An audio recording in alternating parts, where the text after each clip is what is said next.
Summit Pictures' Tommy Wiseau and Greg Sestero in Best Friends, a set of the forthcoming movie, Best Friends, which reunites the infamous Tommy Wiseau with Greg Sestero, his own and off-again pal who starred in The Room. Director Justin McGregor needed Wiseau to let a resurrected evil clown choke him. Beforehand, McGregor demonstrated how the scene would unfold. It needed to be physical, a little violent even, or risk looking phony. But Wiseau wasn't having it. Tommy became really upset. McGregor told HuffPost by phone earlier this month. He just went on a tirade about, "Don't you know anything about real acting? You never touch an actor like that." That's right, Wiseau, a cult figure known for writing, directing, financing and co-starring in the proverbial worst movie ever made, insisted he was the one who knew a thing or two about real acting. McGregor, worried he wouldn't be able to get the necessary shot, humored him. You're right, the 25-year-old director said. They rehearsed a gentler version of the same altercation. It looked like shit. So, unbeknownst to Wiseau, McGregor told the actor portraying the clown to strangle him with the same ferocity originally planned, and Tommy blew up, McGregor recalled. We have behind-the-scenes footage of it, too. He rained down on the clownman actor, not on me, because as far as Tommy was concerned, I had given the direction to do it softly, and the clown man ignored me.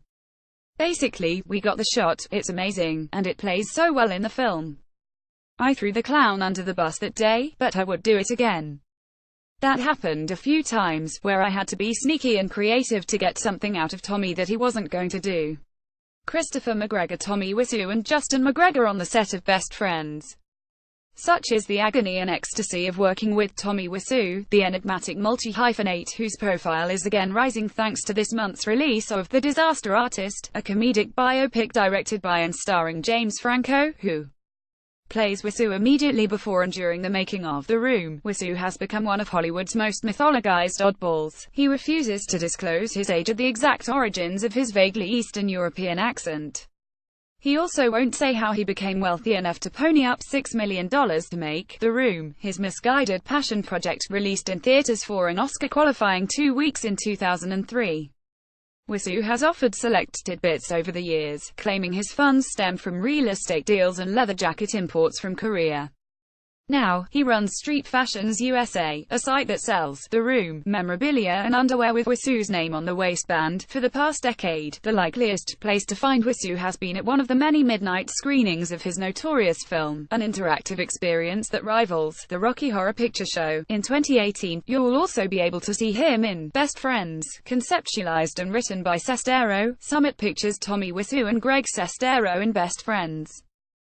Sestero told HuffPost he'd been brainstorming ideas for television series and movies when he saw a rough cut of The Disaster Artist about a year and a half ago. Even though Sestero had co-written the book on which the film is based, Franco's performance painted his old friend in a new light. Wiseau just wanted to be taken seriously. Sestero realized the two were on okay terms at the time, so Sestero started pondering what it would take to write Wiseau a part that fit him, something far removed from The Room, in which Wiseau is unbelievable as an everyday, all-American type.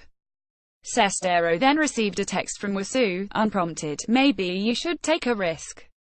It was a sign. Sestero quickly developed a concept specifically for his friend, an L.A. noir, in the vein of Nightcrawler, Drive, Double Indemnity, and Michael Mann's work.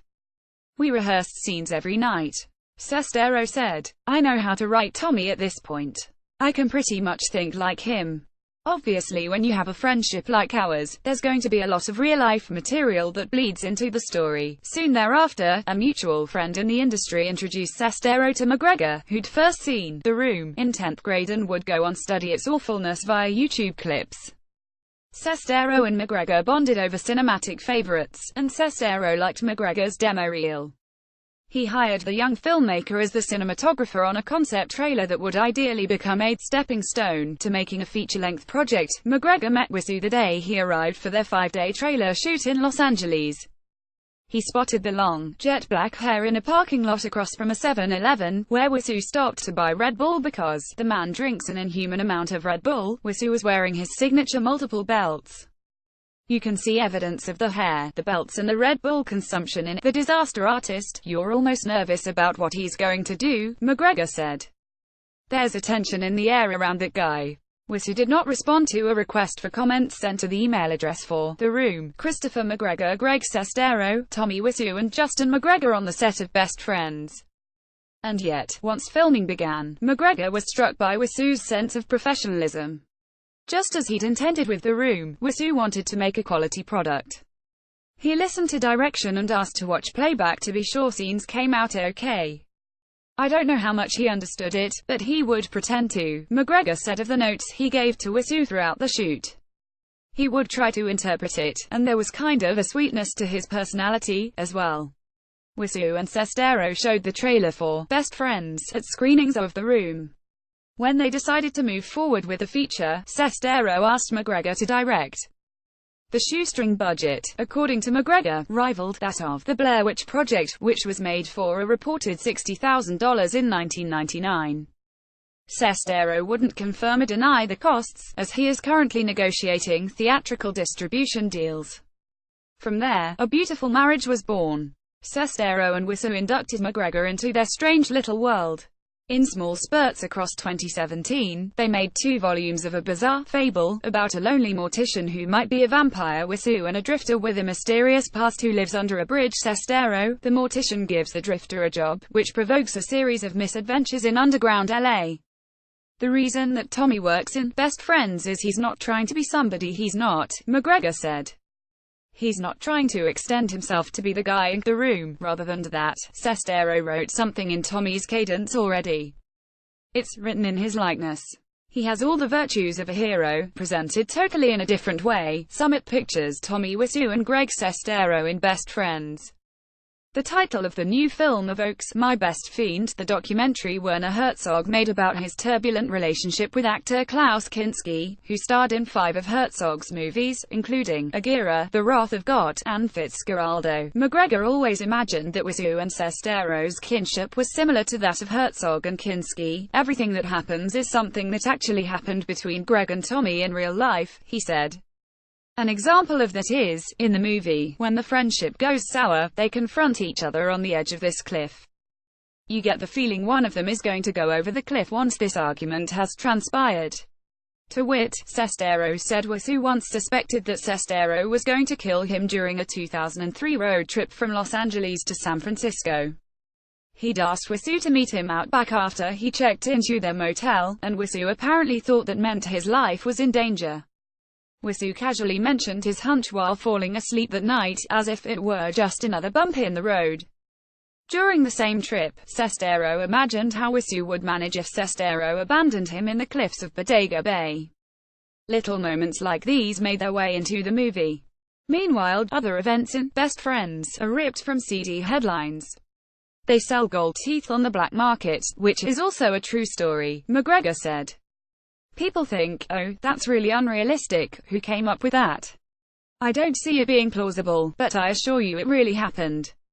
Greg's brother is a dentist, actually, so a lot of this comes close to home.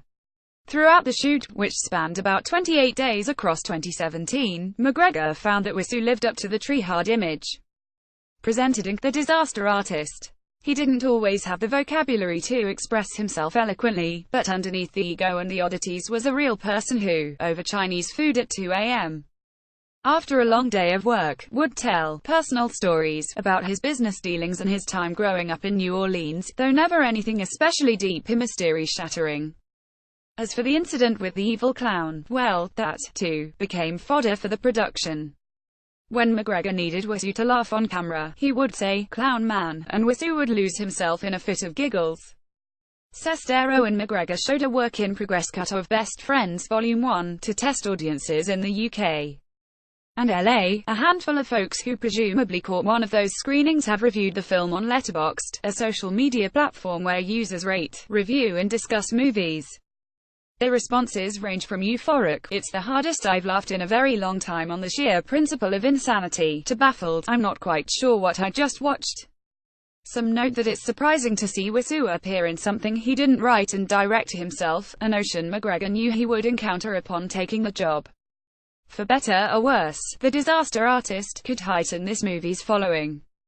McGregor and Sestero said the first volume will, definitely, open theatrically in 2018, possibly as early as March. Separately, they declined to elaborate, but McGregor said distribution prospects and festival bookings are presenting themselves, seemingly on a daily basis. Whether that puts more pressure on the film to reach an audience beyond The Room, diehards makes McGregor a bit nervous, as it meant for the fans. But if it contributes anything to the overall mythos and lore of Wiseau, he's thrilled to be part of that. "We did the opposite of what Tommy did with The Room," McGregor said. "He had all that money, and then, God bless the movie, we all love it, he made something god-awful. We've done quite the opposite.